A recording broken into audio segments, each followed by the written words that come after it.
Hello, my name is George and I'm here with Car Finance 24/7 as part of its new and exciting partnership with Boxer, the UK's fastest growing boxing promotion. We are the official sponsors of the Bad Blood Showdown featuring Wardley versus Clark. We will be going behind the scenes to get some footage of all the best fighters on this card and some great footage that you will not find anywhere else. Today, I am here in Batley, Yorkshire to catch up with Callum Simpson, one of Boxer's rising stars. Callum is 13 wins, 0 losses and 9 knockouts, which is a phenomenal record. Callum is going to give us some insights into his training and see how he feels in this upcoming fight. Let's go and take a look.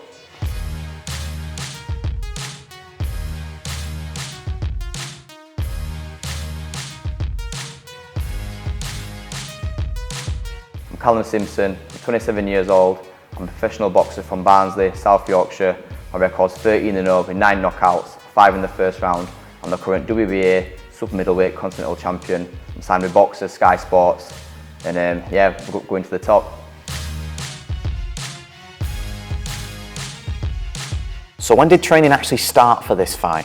Training for this started probably the start of November because I thought I was going to be fighting on the Tasha Jonas undercard in Liverpool, and then I found out I weren't on that. Then I thought I was going to be on the Dan Aziz at the start of February.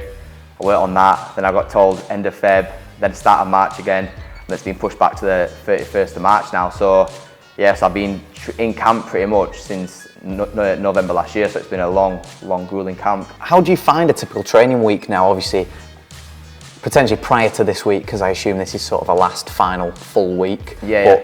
Obviously, you've had quite a long time in between starting this camp and now. How would a typical training week look? So a typical training week would be, normally I train twice a day, 5 days a week, and then once on a Saturday or Sunday. So I'll do 5 boxing sessions, which are normally on a morning, between an hour and a half to 2.5 hours long. And then in them boxing sessions, there might be normally 2 spars, and then we'll just do like shadow boxing, bag work, tech stuff, and then we'll do 3 different circuits through the week. We normally do them timed.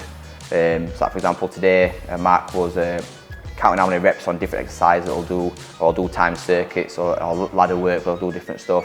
Then on an evening, not on a week, I'll normally do 4 runs a week, and then 2 strength sessions, which are normally compound lifts, plyometrics and stuff like that. So yeah, I normally get 11 sessions in a week, and then try and recover in between that and try and eat and sleep as much as possible. And for something for any of the amateur boxers that will be watching this or be looking to get any advice from you, are there any tips or techniques that you've had over the years that have stuck with you? Just train hard and be consistent. That's literally, there's no the best trick or the best hack to being successful is hard work, and that's literally it. There's no secret, there's no other way around it. You just got to train hard and be dedicated and committed. And, I started boxing when I was 9 years old, so I've been doing 18 years now. And you miss out on a lot of things when your friends are playing out or they're going on lads holidays or nights out and stuff. There's a lot of things that you miss out on, but it's all. Well, I feel like it's all worth it. You can say it's sacrifices, but when you're sacrificing for something that you want, it's not really a sacrifice. It's more just because I know what I want. I know what it takes to get there. Have you ever had any memorable fights or sparring sessions where it's changed the way you've come into fighting since? Yeah, I think the best, more memorable sparring sessions are the ones where I go to a spar. For example, like I was in Canada sparring Artur Beterbiev, 2-time Olympian, unified world champion, 20 fights, 20 knockouts. I went to Canada for 9 weeks sparring him, and to be honest, I didn't even know who it was, but I've heard the name. But manager rang me saying, "Oh, you've been asked to go to Canada. Can you go for 6 weeks or 3 weeks at first?" I was like, "Yeah, of course." And after the phone call, I thought, let me have a look on YouTube, see who this guy is. I looked at him and I was just seeing him melting. He was just catching people and they were just melting. I thought, what have I got myself into here? But I went over there and I sparred really well. I did really good, and they asked me to come back for another 3 weeks. Then they invited me back in summer, and that just it kind of shows what level I was at. Even though there's a weight above me as well, I'm more than held my own. I give him good work. That's why I've been called back another 2 times since. And as you go to spar these top kids, like again Dan Aziz, European, British, Commonwealth champion, a lot of other light heavyweights, and you kind of put them on a pedestal.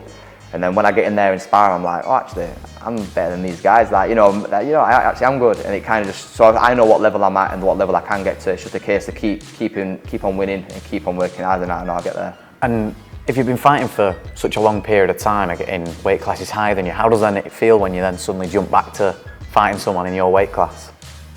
They look a bit small to me. When I get in the ring, I'm like, this guy my weight. I'm sure he should be a little bit bigger. I feel bigger than him. But yeah, normally I spar light heavyweights just to get the rounds in. You know, like yesterday I did a 10-round spar. 2 lads, one were light heavy, one were my weight. Just so they're fresh.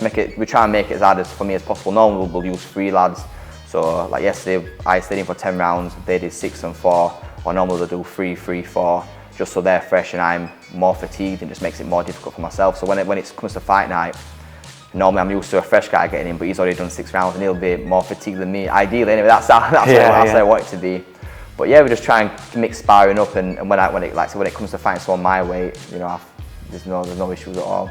Mentality, because I know a lot of that is, you know, getting yourself in the right space, because you'll be up against it 6 rounds in, 7 rounds in, getting someone fresh. Yeah. A lot of it is a head game rather than, you know, what your body will do. So I wanted to talk about that and getting in the right headspace for a second, if that's all right. Yeah, of course.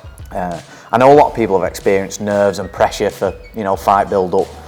How does this affect you, and do you have any advice for any upcoming fighters that would be trying to work through it? Yeah, there's that saying, pressure makes diamonds, isn't there? And for me, I think you need pressure in life, you need stress in life.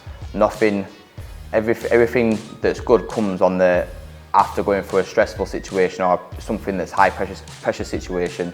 If you don't have any stress in your life or pressure in your life, or anything that's going to challenge you, an obstacle to go overcome, there's like, what's the meaning to your life?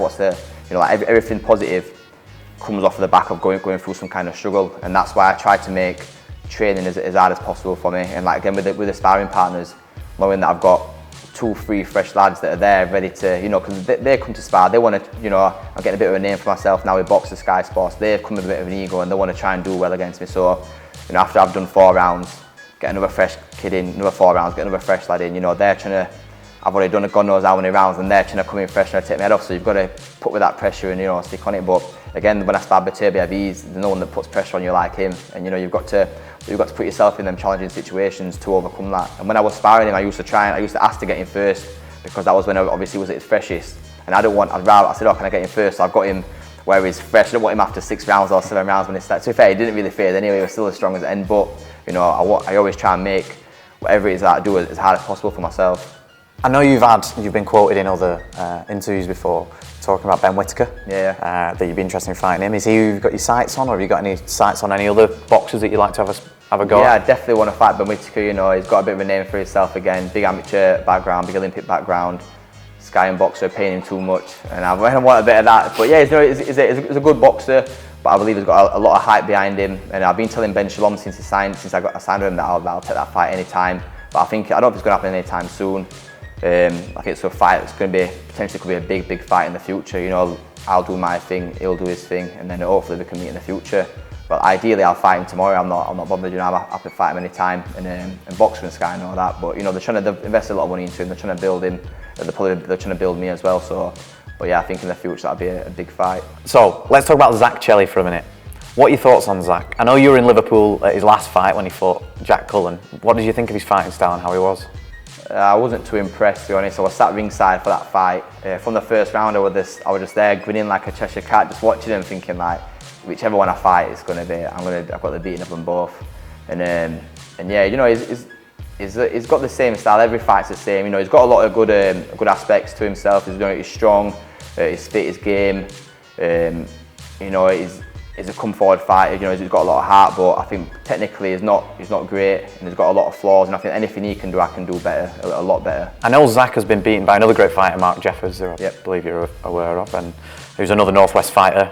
But he has never been knocked out. Never. And so this feels a bit like an unstoppable force meets an immovable object, a little bit.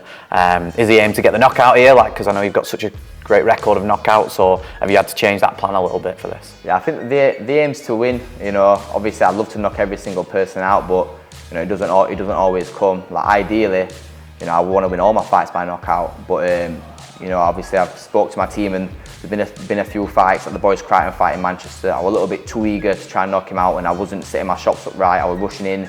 But it's all part of the game. You know, I think that was my 12th fight, and you're learning on the job as well. And it's one of the things that, even though I didn't knock him out and I didn't perform my best, I still won like 9 out of the 10 rounds that I did. But But yeah, then in my next fight, they just wanted to see, you know, a controlled, measured performance. When I fought, I think it was the Juan Macias, I think it was, when I won my title, and I won every single round and dropped him in the 7th. That was the case of showing my boxing ability and showing that I'm a complete fighter, not just a forward pressure fighter, trying to knock everybody out. That I can do everything I want to be able to box in the front foot, back foot, counter punch. Because as I'm stepping up in levels, I know I'm going to have to be able to do everything. I'm not going to knock everybody out.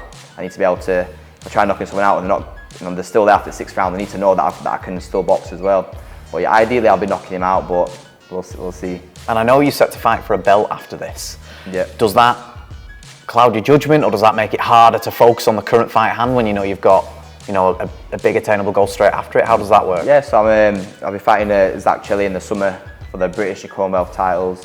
But no, it just makes this fight even more important. It makes me more focused on this fight, because I know that if I don't win this fight, I'm not going to be fighting Zak Chelli. You know, it's like snakes and ladders. You know, you win the fight, you go up, and you lose, you go straight back to bottom. So yeah, knowing that I've got that, hopefully, that in the pipeline in summer makes me train even more harder for this fight, and make sure I put on a good performance for this fight, and more motivated to win as well. Is there anything you want to say for the fans? Not particularly, but well, for my fans, not in general, but for my fans, you know, thank you, especially everyone from Barnsley as well. You know, there's quite a few hundred coming down to support me. You know, I've been training a long time, very hard for this, well, for my career, for this fight, and I appreciate everyone that supports me. You know, and my aim is to go to the top. You know, I put a lot of work into it, and yeah, you're going to see some big things from me in the future. Callum, it's been great having you today, and it's been great seeing you fight. Can't wait to see you. Thanks a lot, mate.